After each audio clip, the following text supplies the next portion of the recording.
What's the one thing that they can't touch? It's this. Let's find out more.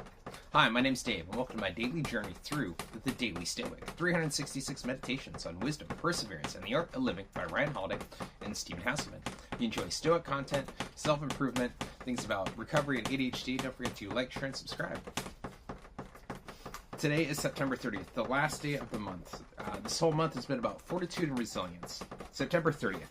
You can't touch me. Can't touch this. Duh. No. If you lay violent hands on me, you'll have my body, but my mind will remain with Stilpo. End quote. ZENO, quoted in DIOGENES LAERTIUS, The Lives of Eminent Philosophers, 7.1.24.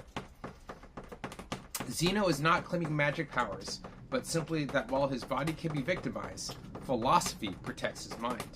Cultivated under his teacher, Stilpo, with an inner fortress whose gates can never be broken from the outside, only surrendered.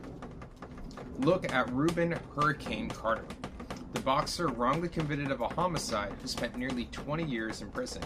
He would say, "I don't acknowledge the existence of the prison. It doesn't exist for me." Of course, the prison literally existed. He was physically inside of it, but he refused to let his mind be contained by it.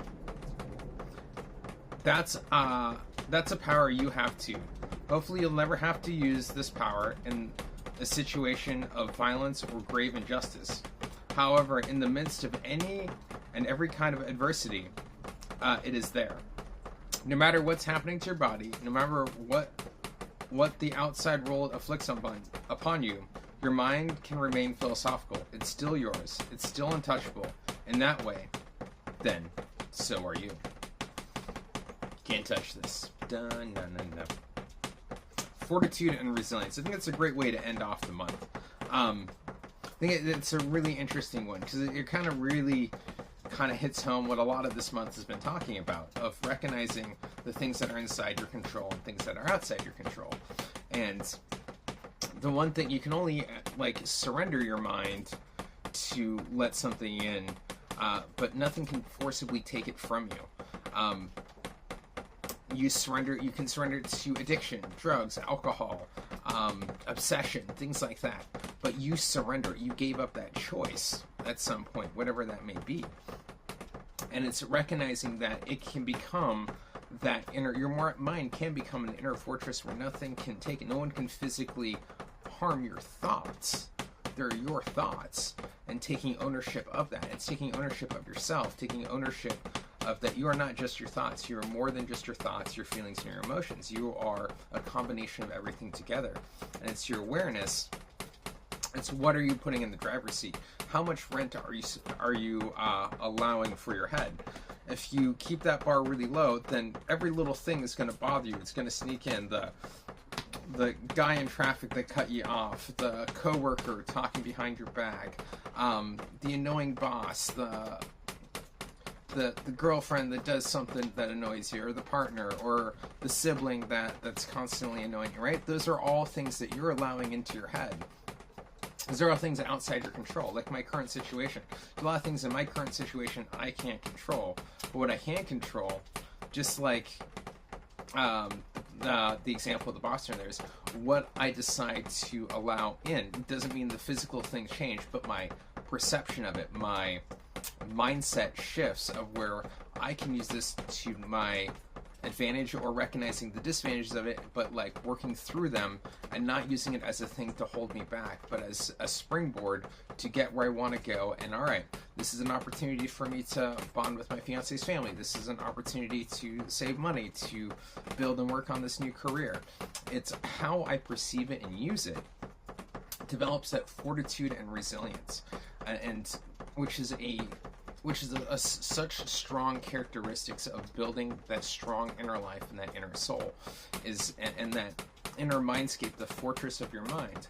A lot of people think, oh, it's your mind is a terrible thing, but no, it's your logical place of where you can build it. It's the software in there, and you get to control that software through meditation, through breathing, but not letting it control you. This is the big thing. So much of the time we let our thoughts control us, but we're in control of our thoughts. we have that power over that. It's only when we exert that will to really kind of focus on what we want to focus on. And it's not just saying, I'm not going to think about it. It's like, okay, I'm going to think about the things that I can control, recognizing what's in your control and not what's in your control versus what's outside of your control. So many things are outside your control.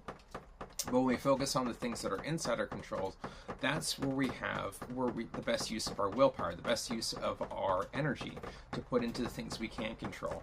You know, trying to find a job. So it's up to me to put in the effort to go apply, to go knock on doors, to go send out CVs, reach out to people, to go make the connections. Can't expect other people to do that for me. And whether I hear back or not, that's not on me. It's on me to go put out and take the action. If I take no action, expect things to change. Nothing's going to change. I have to do my part. I have to take my will, my energy, and put it into the work that I want to do. You know, and it's one of those things of where, you know, as the reading was saying there about using that mindset shift of recognizing the thing that they can't touch. They can physically lock you in prison. They can physically do things to you, but it's your mind is your most powerful tool, and knowing how to use it correctly, knowing that you control your mind instead of your mind controlling you. And that's one of the biggest things, especially with an ADHD brain. It's so easy to let our minds control us, and biological kind of like chemical balances throw us off, seeking dopamine and serotonin and those kind of pleasure-seeking behaviors or following that. But instead of trying to force our mind, instead of trying to control it, we're learning how to navigate with it. So it's actually mastering the mind instead of the mind mastering you. It's one of the big things I kind of honed down in my coaching program is learning how to master your own mind so it doesn't master you. Learning how to work on controlling those thoughts so you get rid of that negative thought behavior, because it's all things that you let in there, and it's learning how to reprogram that. And it's not as simple as a computer deleting the program. You have to reprogram that. You have to change those things. It's not easy.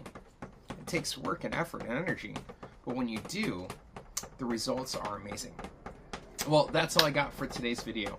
Thank you so much for watching. Really appreciate you. Next month, October, is about virtue and kindness, so looking forward to that. So stay tuned for upcoming videos as I continue on this daily challenge. Thank you so much. I'll see you tomorrow, and you have a great, if not better, day.